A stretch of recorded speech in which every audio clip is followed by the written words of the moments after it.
I'd like to move on to our next speaker now, who is Zorica Urošević, who's currently the UN World Tourism Organization's Special Representative to the United Nations in Geneva and New York, and Director of the Institutional Relations and Partnerships Department. She's a member of the WTO's Global Tourism Crisis Committee, which has been working with countries to help them respond to the current crisis, and has been especially working with other international organizations. And I've been very happy to be working with you, Zorica, over the last few months. Now, Zorica, you've heard from Dave in general terms, broad macroeconomic terms, about the economic impacts of travel restrictions. And of course, you've been doing lots of work on the impacts on the travel and tourism sector in particular. So would you like to describe what's been going on, and indeed what you think we should be doing to get this sector moving again? You're muted, I'm afraid, Zorica. Thank you very much, Mark, and thank you very much for inviting us to this very interesting discussion. And I learned a lot, and I hope that I can bring some additional insight. As Mark, you just rightfully said, and everybody is mentioning, we are back at the stone age of tourism, I could say 30 years ago. And I will not go long on the numbers, but we know that 1 billion loss of international tourism arrivals and 100 million of job losses. So we know that we have been plunged in a very unprecedented situation. I just wanted to highlight that the scenario we have ahead of us for this year are quite severe as well, because in May and in our last barometer of July, we see that we have minus 82% of arrivals, declining against the same period in 2019. But some good news as well, and this is to connect with what Dave was mentioning. We have made some interesting research on forecast with UNCTAD as well, and the OECD, looking at OECD numbers. We are expecting minus 36% only for countries that have more than 60% vaccinated. So the numbers can tremendously change if vaccination is happening. And I think that the push from the government for vaccination, especially with the Delta situation, is really one of the immediate solutions, very clearly. Now, this is just to recall overall world, Americas, Africa, Europe, and Asia, and the Middle East. And we know that Asia, because of very severe travel restrictions, we are going really to face unprecedented difficulty for recovery, despite the fact that a lot of domestic travel is happening in the biggest countries. Of course, small island states are totally lost. Now, our panel of world experts is really anticipating return to the normal in about 3-4 years. While one of the key aspects are really that are the challenges are the travel restrictions and the capacity for the country to rebound related to that on international travel. Again, some countries as the US, which are really big countries, business is still going on because there is a lot of domestic travel and people shift, and Europe is the same. People shift from going abroad for going from one state to the other, or even in the same state. And the pattern has changed as well. That's interesting to see. We produce every 2 months a travel restriction report, which you are happy to share and to consult with us. And we can see that many countries are still having complete closure of borders, as I was just mentioning, in Asia, and some partial closure. But this is really what is true in a month's time was like 5th of July. Today is almost no more valid. But still, the overall trend is really significantly showing that Asia and Pacific have really the most travel restrictions, the severe travel restriction with complete closure of borders. So this is really an unprecedented situation. And despite I can say the travel bubbles or the public health corridors agreement, which are from one city to one country, this is not really promised to evolve much. Now, what we have been doing as a UN organization, and Mark, thank you for mentioning, I think we have built a great stride of collaboration over the last months. We have seen an unprecedented collaboration with international organizations, with the UN system, with international finance institutions. Everybody has been really eager to share and contribute to each other's work. And I think the complementarity of that work has allowed us to really monitor impact very accurately, providing intelligence and guidelines and collaboration. We do have a global tourism dashboard in which we are as well using data from other entities, but as well for the first time private sector. And despite the fact that US is not a member as it is a key member of the OECD, we have big companies, big American companies really completely involved in that work and sharing the data because it's for the benefit of everyone.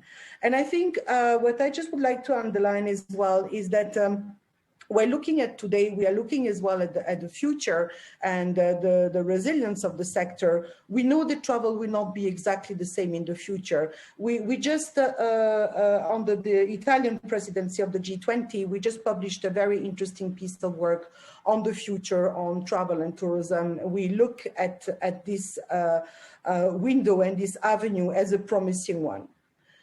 Now, on the key recommendations, much has been said, and I will be very fast, very quick on my slides, but clearly resuming safe cross-border travel is a key.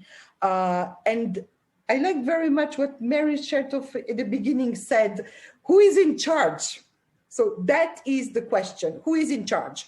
Basically, we know that travel, mainly air travel, is regulated by ICAO and by civil aviation authorities, adding to the consultation with health authorities.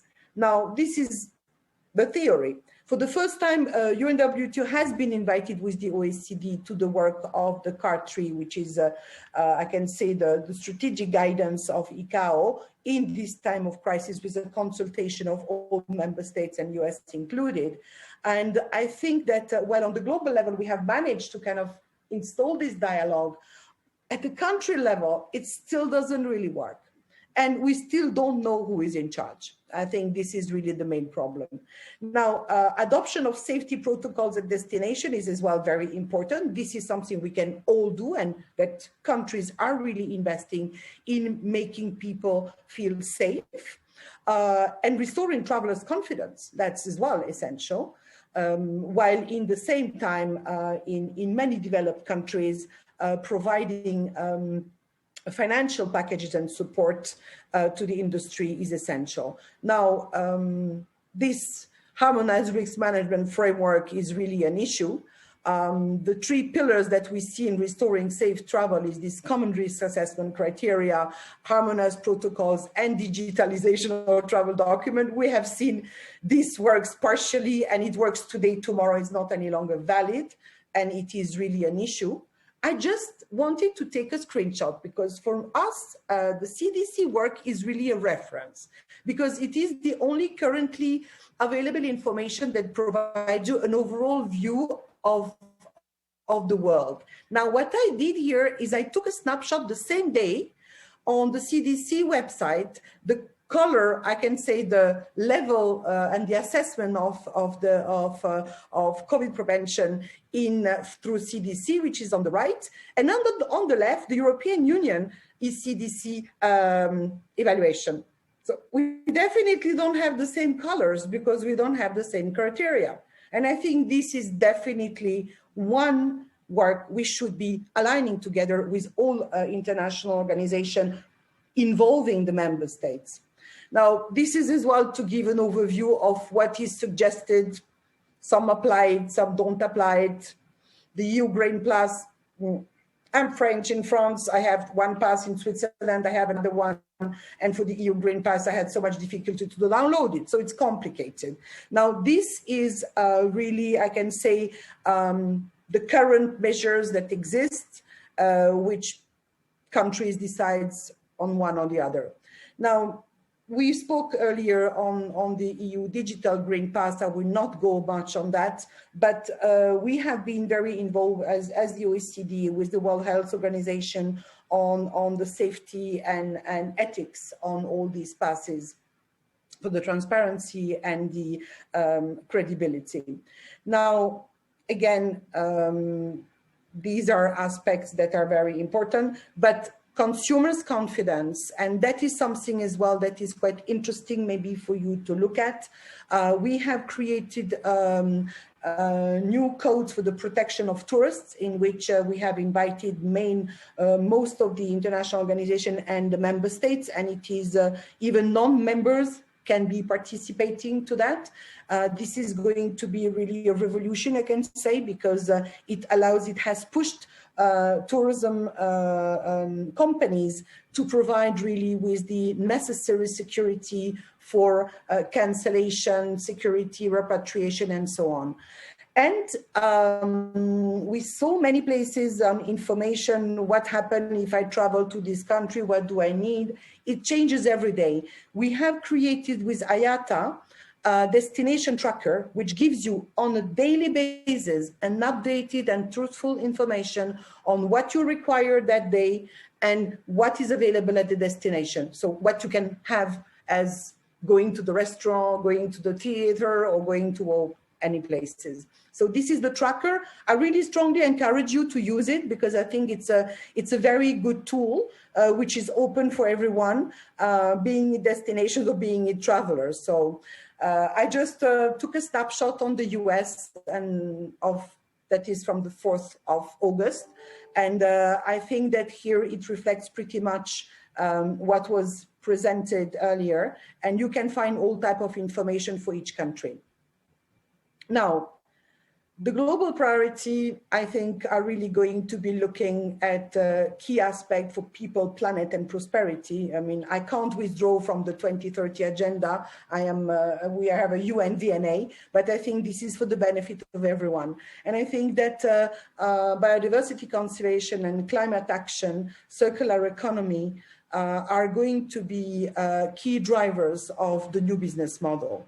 And I just want to share with you a snapshot on the main assessment we made on what is currently the biggest consumer trends.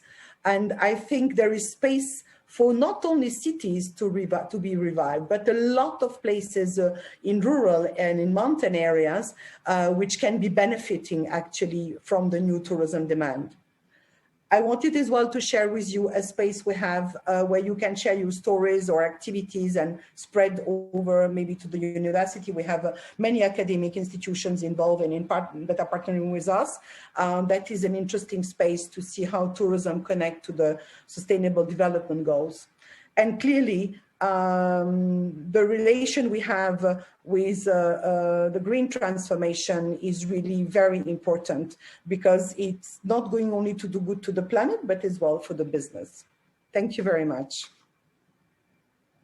Great. Thank you very much, Zaritza. I mean, there's a lot to unpack in what you said. I think in particular, one thing that you've mentioned is this issue about consumer confidence and how, frankly, things aren't going to change very quickly. I mean, what you've seen in the European experience is that even setting up a system which apparently looks as if it's nicely transparent and everybody can understand what's happened, there's been wild changes in policy about which countries should be included on which list and leaving travelers in a very difficult position. And it's really had a massive effect on travel. So it's not just a case of putting a system in place.